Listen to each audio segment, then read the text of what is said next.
नहमदुहु व नसल्ली अला रसूलिहिल करीम अम्मा बाद फ़अऊज़ु बिल्लाहि मिनश शैतानिर रजीम बिस्मिल्लाहिर रहमानिर रहीम रब्बि इश्रह ली सदरी वयस्सिर ली अमरी वहलुल उक़दतम मिन लिसानी यफ़क़हू क़ौली rabbi ज़िदनी इल्मा. Assalamu alaikum, dear sisters.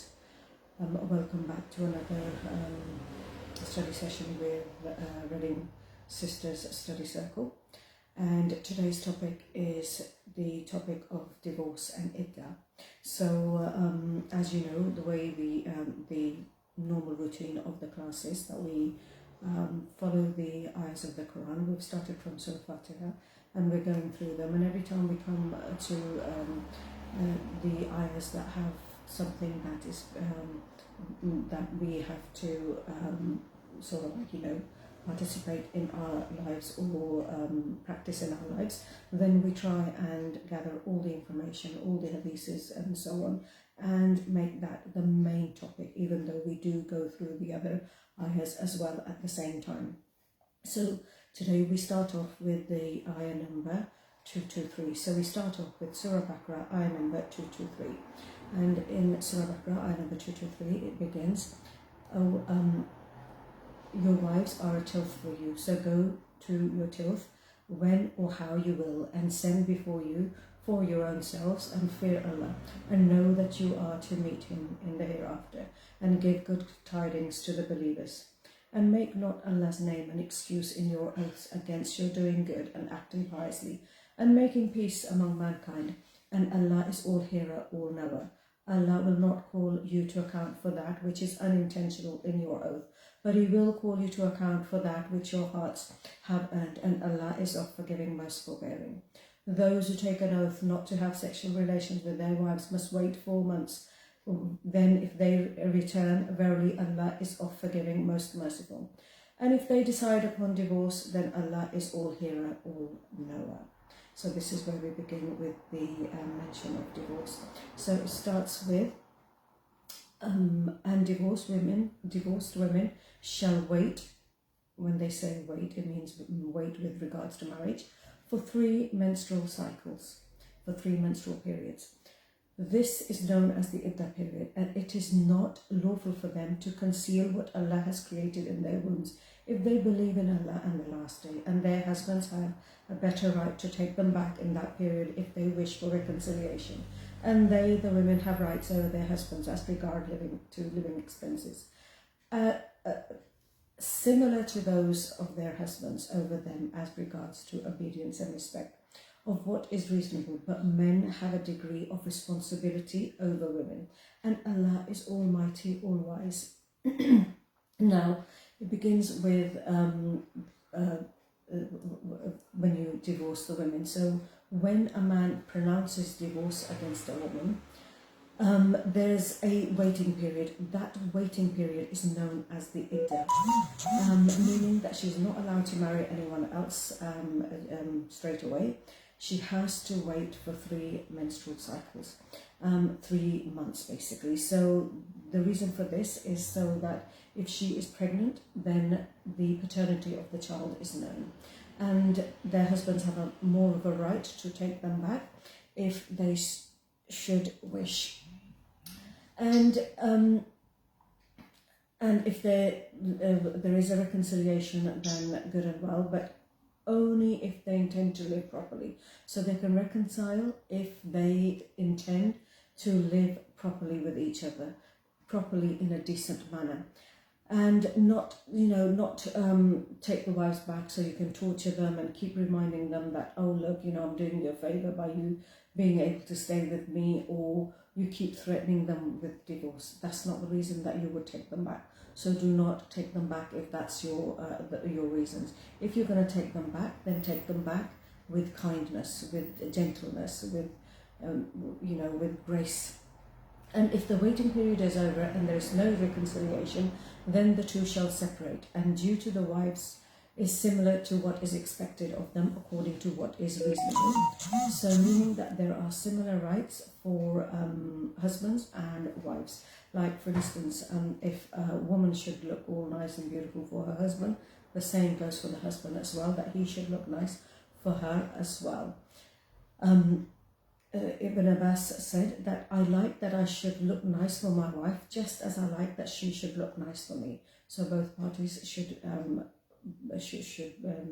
be doing things to please each other, should be looking nice. So the wife should be looking nice to please the husband, and the husband should be looking nice to please the wife. Now, then it is said that men have a degree over women. Now this is where us women in the West will get a little bit sort of like agitated about this. But this is not about piety.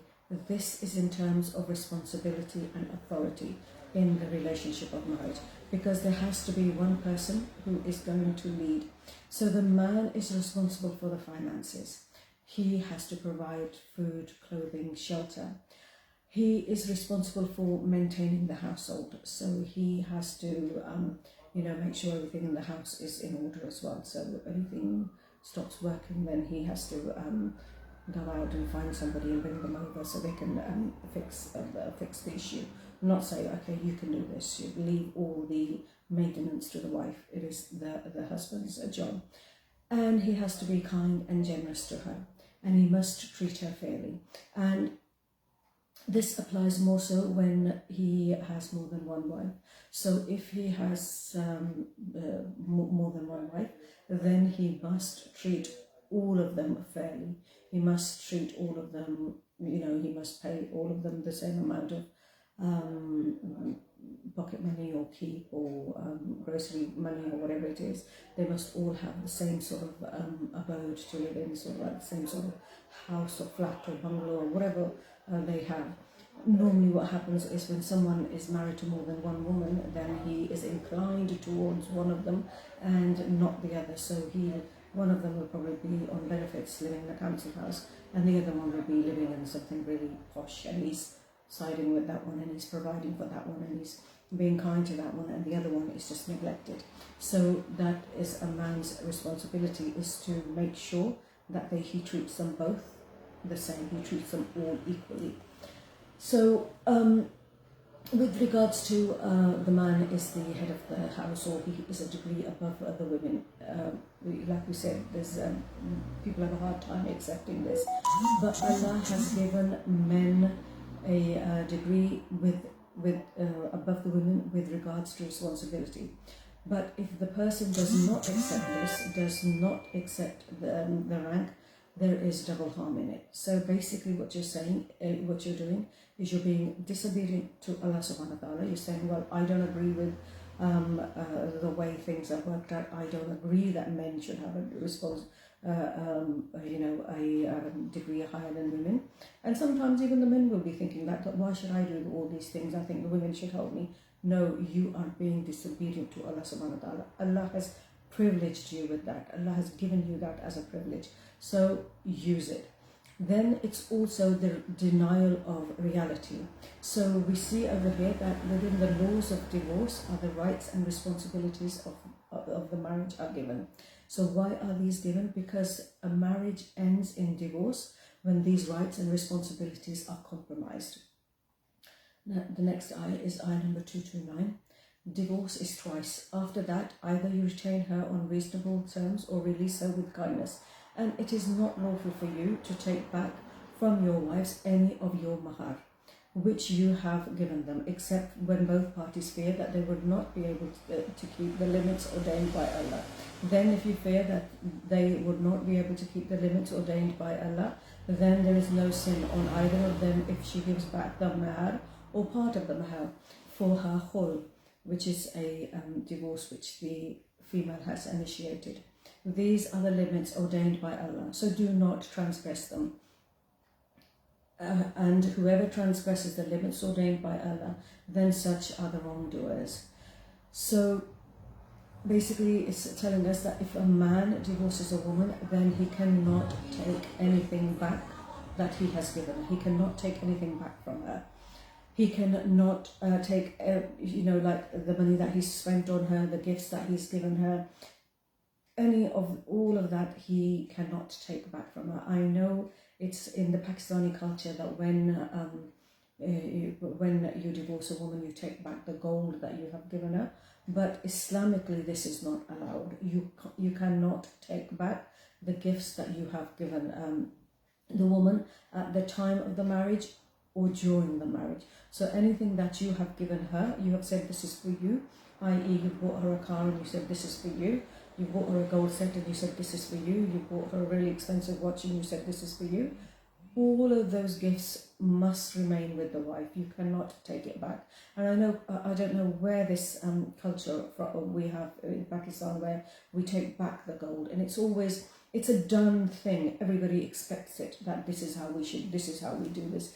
This is how it is, that when someone gets divorced, then make sure you take the gold off them.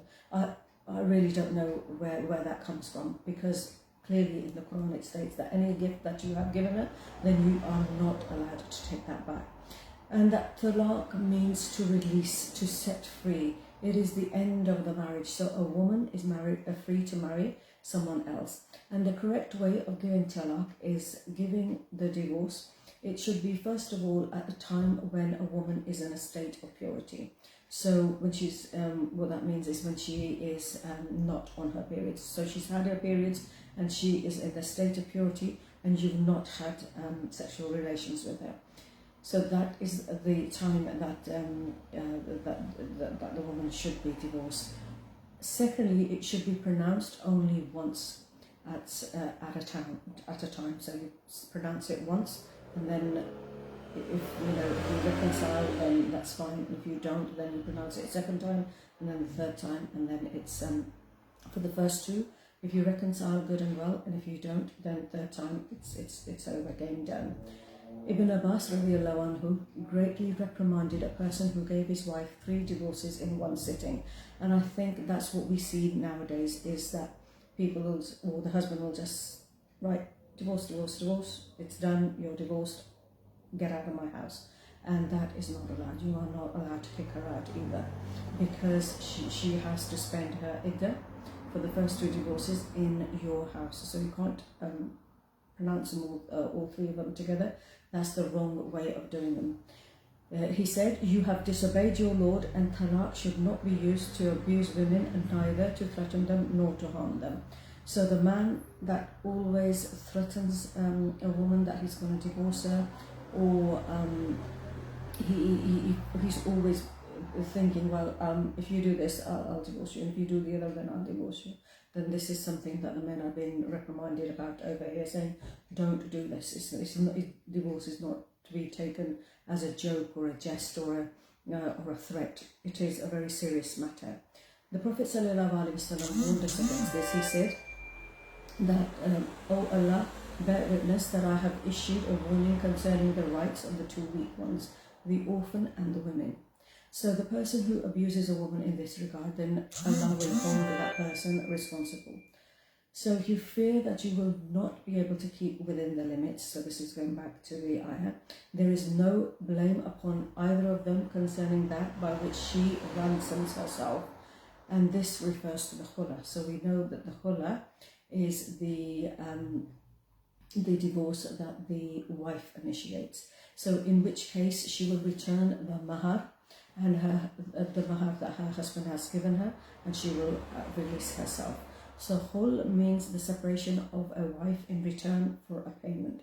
The husband takes the payment and lets go of the wife. Whether the payment is the mahar that he gave her, it can be the mahar that he gave her, it can be more than the mahar that he gave her, it can be less than the mahar that he gave her. So he can say, right, okay, I'll take back the mahar that I gave you, I'll take back the gold that I gave you, I'll take back that BMW that I gave you, whatever he has given you, in order for you to ask for to be released, he is allowed to ask for that, if it is in a matter of a khul, not in a matter of talaq. So the Quran has given equal rights to both men and women to reject or end their relationship, to end their marriage, sorry.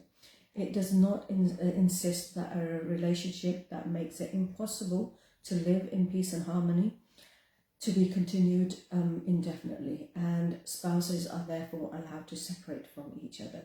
So in Islam, you don't have to stay together if you are miserable, if there's no peace and there's no harmony in your life, but you still have to stay together. No, we do not do that in Islam. That is not allowed. You live a peaceful, a harmonious life. And if that's not happening, then of course you separate, you divorce. So the right of a woman to pronounce the divorce is known as khula. And it is mentioned in the Quran, So in Muslim law, khula is a way of divorce available to the Muslim women through which she can get divorced from her husband by returning a mahar, a sum, or some sort of sum. So the money or the property given to the wife by the husband in consideration of the marriage. So if some of the things that he's given her, I think this may be where the concept of taking the gold back comes from in our society. So maybe this is where it comes from, but it's not to do with talaq. It's to do with khula. So khula is divorce at the insistence of the wife, just as talaq is the divorce at the insistence of the husband. And the court may advise, they may advise reconciliation, but the last word lies with the woman. So the last word is that of the wife. So she chooses what she wants to do. So khula in the Sunnah. So the evidence for that is from the Sunnah is that wife of Thabit bin Qais bin Shams, may Allah be pleased with him, came to the Prophet ﷺ and said, O Messenger of Allah, I do not find fault with Thabit bin Qais in his character or his religious commitment, but I do not want to commit any act of kufr after becoming a Muslim. The Prophet ﷺ said to her, will you give back his garden? Because he had given her a garden for her mahar. She said yes. The Prophet ﷺ said to Thabit, take back your garden and divorce her. So this is narrated in Al-Bukhari, hadith number 5273. So from this case, it is understood that if a woman cannot stay with her husband for whatever reason, then the judge should ask him to divorce her by khul. Indeed, if the man does not want to, but the woman still does not want to live with him, then the judge should order him to release her. So khula is not regarded as a talaq. It is not a talaq, but it is a annulment of the marriage. The wife cannot go back to her husband after khula, except with a new marriage contract. So if the khula has been done, and the iddah for khula is 1 month, so if the khula has been done and you want to go back, it's not like talaq where if you reconcile, then that's fine. But it's if you want to go back, then it's with a new marriage contract. So you have to have the nikah performed again. But you do not, we will explain this a little bit later, where we discuss the where the talaq is finalized, and if you want to go back to the husband, so it will make more sense over there. And one of the difference between annulment and divorce is that annulment is not counted as a talaq. So the annulment is not a talaq. So if you want to go back to your husband, then he still has the options of 3 talaqs. Because if a husband's given 1 talaq, then he only has 2 left. If he's given 2, then he only has 1 left. And then if he's given that 3rd one, that's it. There's no other option. But with the khula, it's not regarded as talaq. But if he has given you 1 talaq and your iddah has ended, and if he does a new marriage contract with you, he only has 2 talaqs left. So in other words, khula is an annulment even if the husband utters the word talaq at the same time. And khula is not regarded as talaq even if the word talaq is used according to the more correct opinion. So every wording that points to a separation in return for compensation is khula, even if the word talaq is used, such as saying, for example, I divorced my wife in return for compensation of 1,000 riyals. We say this is khula, and this is what was narrated from Ibn Abbas, may Allah have mercy on him, that everything in which compensation is involved is not talaq. Abdullah ibn al-Imam Ahmed said, my father thought the same about khula, as Ibn Abbas, may Allah be pleased with him, as Ibn Abbas did. It is an annulment no matter what wording is used, and it does not count as a talaq. And with regards to the iddah of the khula, the correct scholarly view is that it is one menstrual cycle. So it is 1 month, the iddah for the khula. Next ayah is 230. And if he has divorced her the third time, then she is not lawful unto him thereafter until she has married another husband. Then if the other husband divorces her, it is no sin on both of them that they reunite, provided they feel that they can keep the limits ordained by Allah. These are the limits of Allah which he makes plain for the people who have knowledge. And this is referring to the third and final divorce. Then she is, after the third and final divorce, she is not lawful for him. She is not lawful for him. So if the man sort of like comes to his senses and says, oh, I really didn't want to divorce her, it's not as simple as taking her back. She has to go through another marriage, which is referred to as halala, and this cannot be done deliberately. So you can't plan the halala. You can't say to her, look, I've made a mistake, let's go through this process and then we can remarry, because that will be haram. That is not allowed.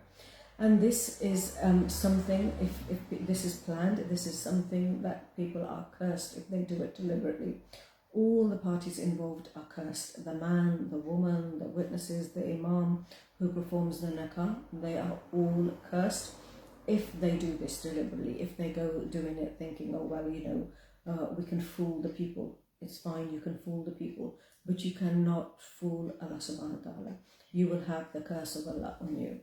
But if it happens coincidentally, then it is fine. Let's say, you've got divorced, you're done with each other, and you find someone else and you marry them, and things don't always work out the second time.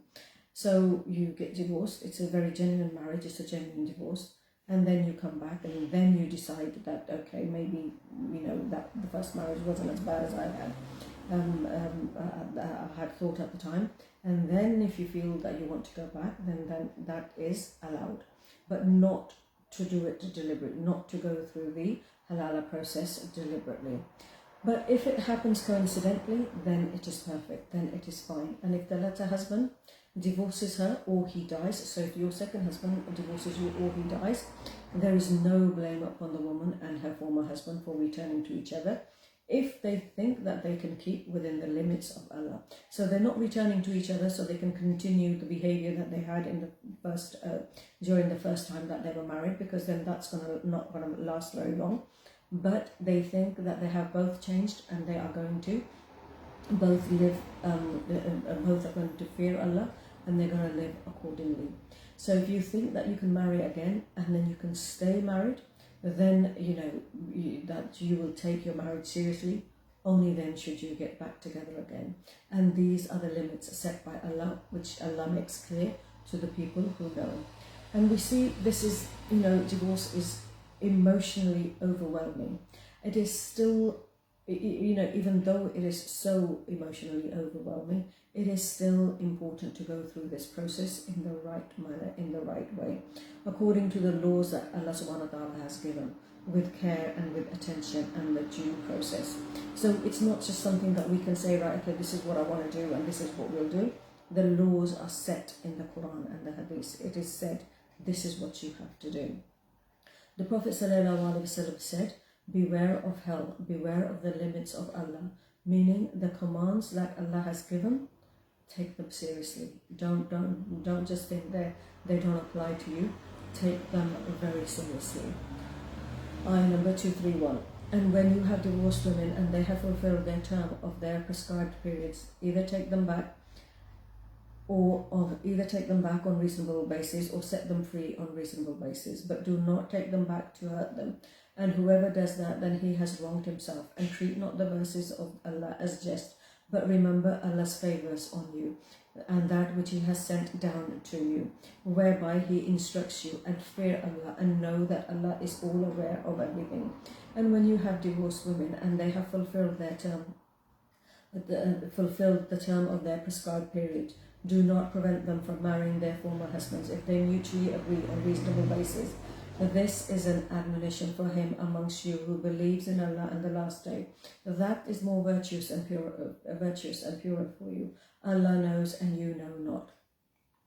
So again, we see here that divorced women have a right to remarry, and she should not be prevented from remarrying. She should not be, because sometimes there's benefit in keeping them at home. They're like a free slave. You don't have to bring in domestic help. She'll be the one that will do that. So people will just not want her to remarry. But she is allowed to remarry, and she should remarry.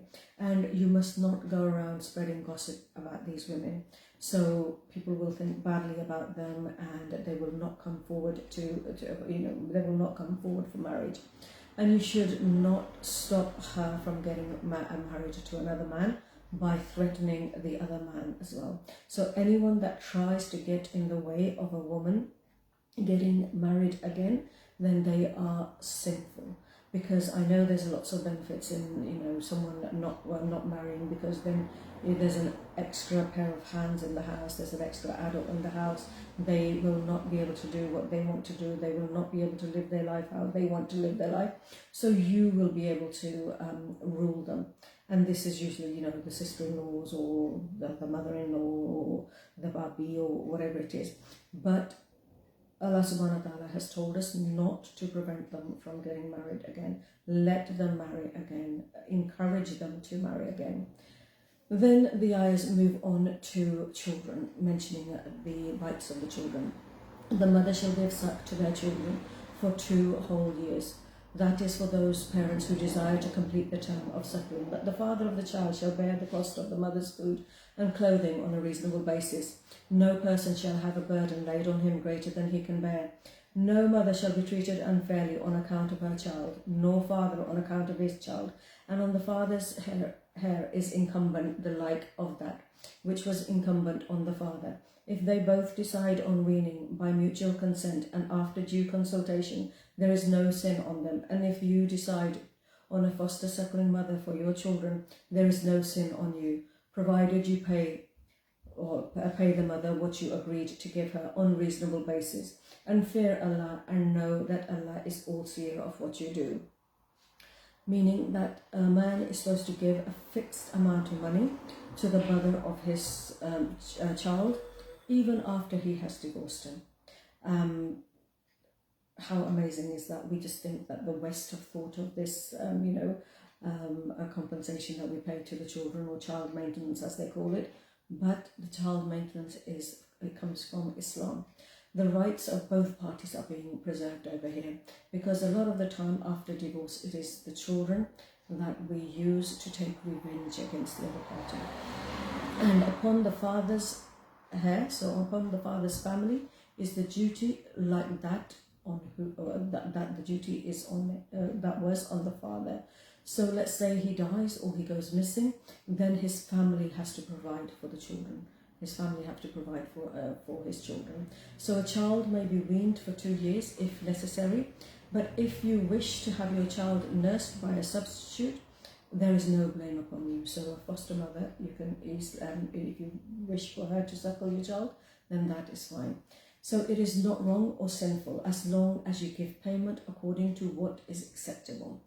And fear Allah and know that Allah is seeing of what you do. So we see here the rights of the children are being preserved, the rights of the mother are being preserved, and the rights of the father are being preserved. You see, when a family is breaking up, when any family breaks up, it is something that is very, very painful. But it is still possible to be just and fair, even after divorce, even during divorce. It is possible that our children are not deprived of what they deserve.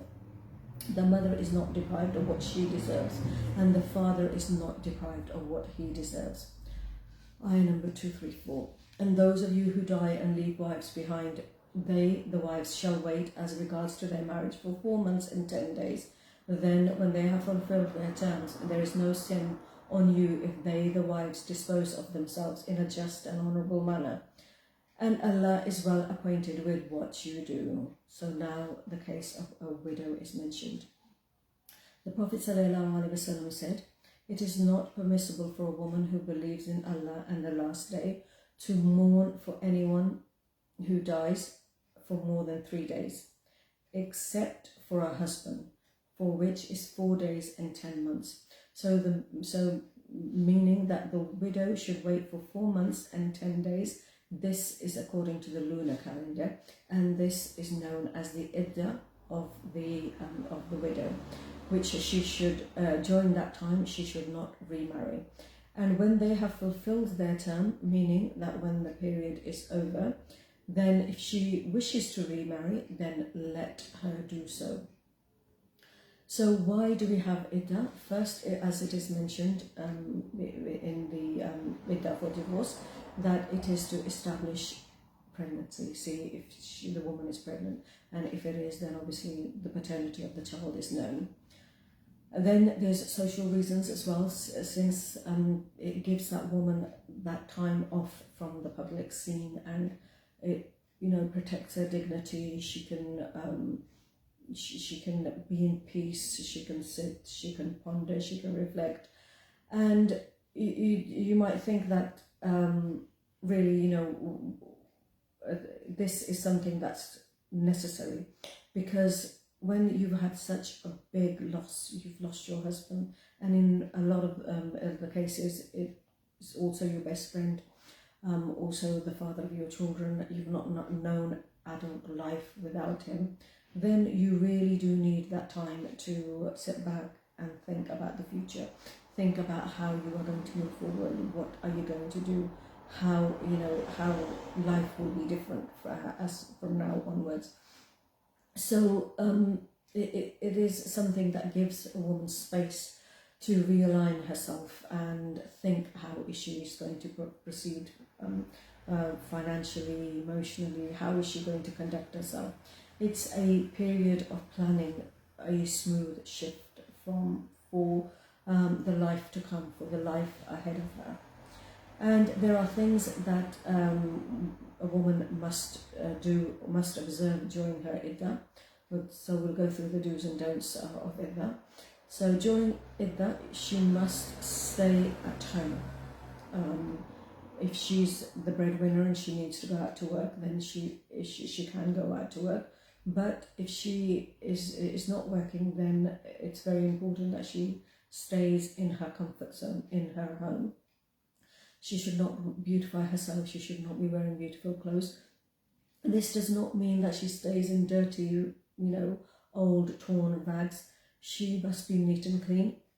She must wear decent clothes, but not bright and sparkling, not something that draws attention to herself. She must not wear gold and silver and diamonds and, jewelry, because jewelry generally is worn for beautification, for adornment, and therefore it is not allowed during your period of Iddah. And you are not allowed to wear the coil, as in the eyeliner. We call it somewhere in our language, but all makeup would come under that ruling. So your lipstick, your blusher, your foundation, and so on, all of makeup would come under that ruling. No perfume, so she should refrain from wearing perfume, except from when she is purifying herself after her monthly cycle, so she can actually use them at that time. She may go out when it is needed, as in if it's necessity. If she's the only one, if she's the only adult, she has to go out and do grocery shopping, then she can go and do that. If she has to go to the doctors, she has to go to the dentist, she has to go to the hospital, she has an appointment, then she is allowed to do that. And also work. If she is working, they're not going to give her 4 months and 10 days off. That's not going to be possible. So she can actually go to work as well. So, however, if the woman is pregnant at the time that her husband passes away, then she must remain in her Iddah until the child is born. And this applies irrespective of the month, of the number of days or months. So let's say that a child is born a couple of hours after the husband's died. You've heard of his death, you've gone into shock, and your body's just all over the place, and you've given birth. As soon as you give birth, your iddah is over. So it might just be a couple of hours, it might be a couple of days after your husband has died. But you might at the time be very early days pregnant, so therefore you won't have the child until 9 months later, 9.5 months later. Your iddah will last until 9 months. So during pregnancy, your iddah is different. Normal circumstances, 4 months, 10 days for a widow, 3 months for a divorcee. In both cases, if you are pregnant, then your iddah lasts until you deliver, until your baby is born. So during iddah, a woman is allowed to move freely in the house. She is not to be restricted to one room, because a lot of people seem to think that yes, you're not allowed to leave your bedroom. You are allowed to leave your bedroom. You have full access to the house. You are allowed to move freely in the house, unless there's a mahram in the house, which generally there wouldn't be. So you can move around in your own household. So at the time of receiving the news of your husband's death, let's just say that the woman was away from the house to take some, to take care of some family chores, or you were visiting someone, or you had gone to visit your parents who live perhaps in the next city, you should immediately return home. And this rule applies irrespectively whether he has passed away at home or he passed away elsewhere. So wherever you are, you need to get yourself home. Iddah begins at the time of the husband's death, even if you are not aware of his death, and even though she has made no intention to observe iddah. So if she received the news of the husband's death, let's just say 4 months and 10 days later, someone comes up to you and said, oh, he died on this day, and you calculate it and it's 4 months and 10 days, your iddah is already complete. So you do not have to observe iddah again. Or let's say you hear about your husband's death several days later. It doesn't mean that you start the iddah the day you hear of his death. The iddah starts the day he dies. So your iddah has started whenever he has passed away. Let's just say that there's a confusion as to when he passed away. For instance, some people say he passed away on the 1st of November, others say he passed away on the 1st of December. Iddah is to be counted from the 1st of December, not November.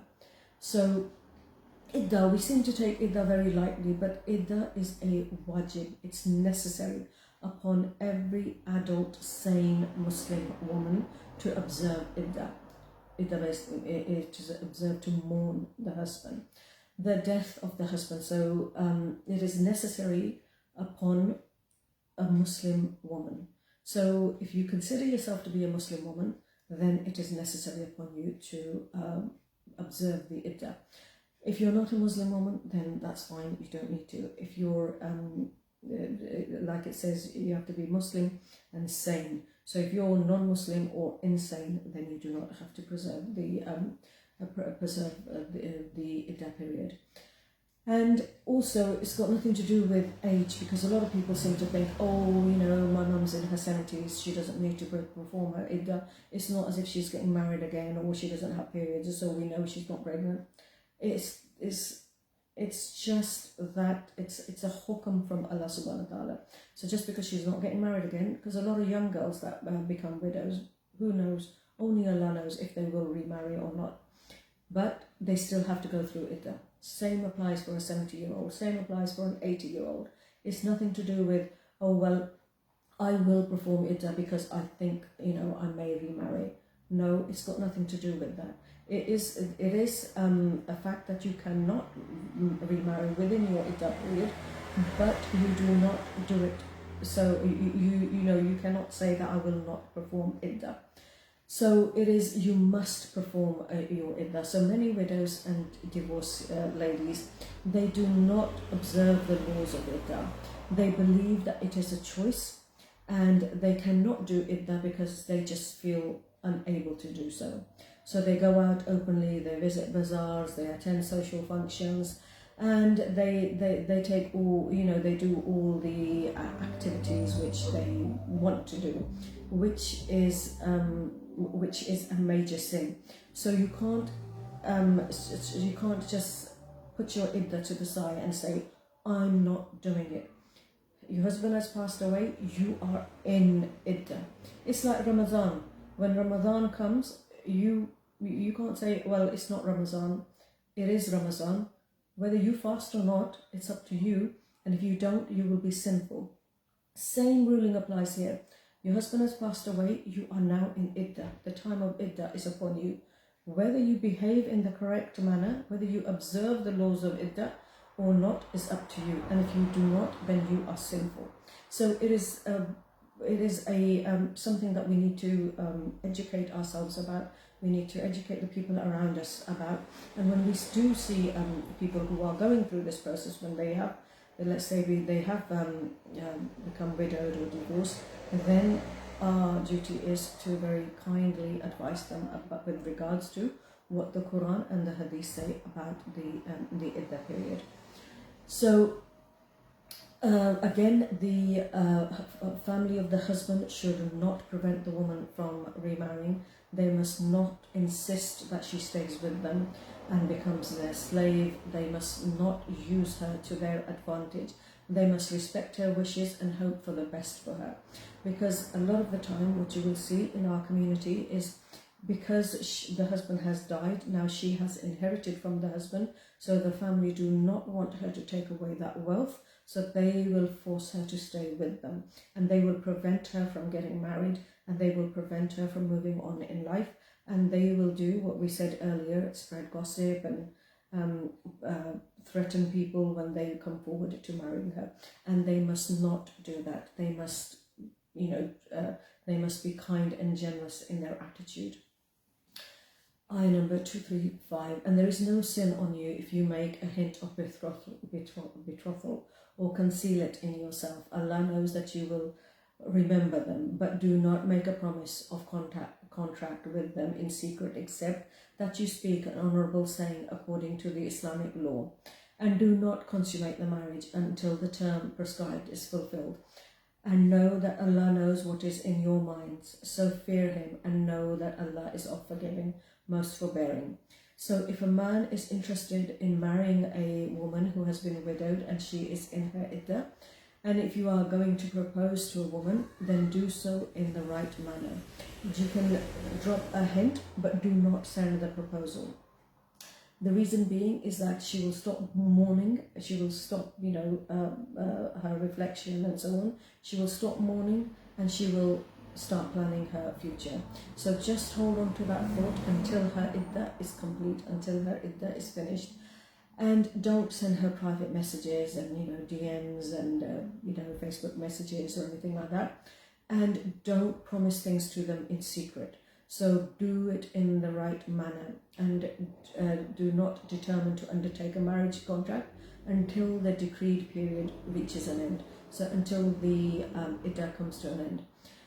And a lot of women nowadays do not complete their iddah due to ignorance. So if any woman gets married in her iddah, while she is in her iddah, then that marriage is not valid.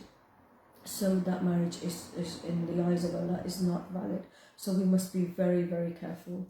And know that Allah knows what is within yourselves. So beware of Him. And what is in your heart. So if you are trying to mess around with a woman, let's just say you're a single man and you know someone that's been widowed, she's vulnerable, she's lonely, she's on her own, and you are trying to mess around with her, you think she's an easy target, and you want to fool her and you want her to think that you're going to marry her, but you're going to let her down at the last minute, then don't do it. Don't make promises that you cannot keep. Fear Allah subhanahu wa ta'ala, because that will come back on you, because Allah says that Allah knows and you know not. And don't think that you are clever, because a lot of people seem to think that we can mess around with these women and they've got no respect because they've been divorced before or they've been widowed and nobody's going to want them. I can, make her, a laughing stock amongst the community. But don't forget, Allah is watching and Allah will deal with you accordingly. Ayah number 236. There is no sin on you if you divorce women while yet you have not touched them nor appointed unto them the mahar. But bestow on them a suitable gift, the rich according to his means and the poor according to his means. A gift of reasonable amount is a duty on the doers of good. Meaning that you've had your nikah done, but you have not had relations with each other. She's not moved in with you, or you've not moved in with her, and divorce happens. If the divorce happens, there is, there's no sin in this. Sometimes there's a need for the divorce to happen. So no mahar was stated, and you have divorced her. Still give her something, it is better for you. Still give her a gift. Because in Islam, gifts and kindness are encouraged again and again and again. And if you divorce them before you have touched them, so this is the next ayah, giving the next scenario. If you divorce them before you have touched them, and you have appointed unto them the mahar, then pay half of that, unless the woman agrees to forego it, or the husband in whose hand is the marriage tie agrees to forego and give her full appointed mahar. And to forego and give her the full mahar is near to taqwa. And do not forget liberality, do not forget gracefulness between yourselves. Truly Allah is all seer of what you do. Subhanallah, it's just sort of like you go through the Quran and things just amaze you. So it's a saying here that do not forget to do good, even at this time, even at the time of divorce. So it is do more than what is due upon you. Do extra favor. So meaning show kindness and show generosity at the time of your divorce. And you know how we are at the time of our divorce. We're just the worst people you can come across. We, on both sides, we are so angry and there's so much hatred. Because it speaks about, giving them a gift. So because the upper hand is better than the lower hand. At the time of divorce, people become very, very greedy. People will say and do things that they would not normally say and do. And, there are very few people who fear Allah subhanahu wa ta'ala and who think about their duty. So here what we see is that when you do good unto yourself. So we see in this ayah that neither forget the favors that others have done to you, nor forget to do favors unto others. So no one is happy when divorce takes place, but still be graceful. Remember the good times. When you got married, you must have been very happy. When you heard that you were going to get married to each other, you must have had that little spark in your heart. And remember the good times. So always remember the nice things about people.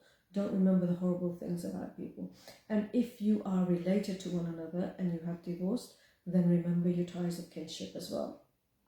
So next prayer is mentioned, even at the time of divorce. So just as we are going through emotional turmoil, do not forget your prayer.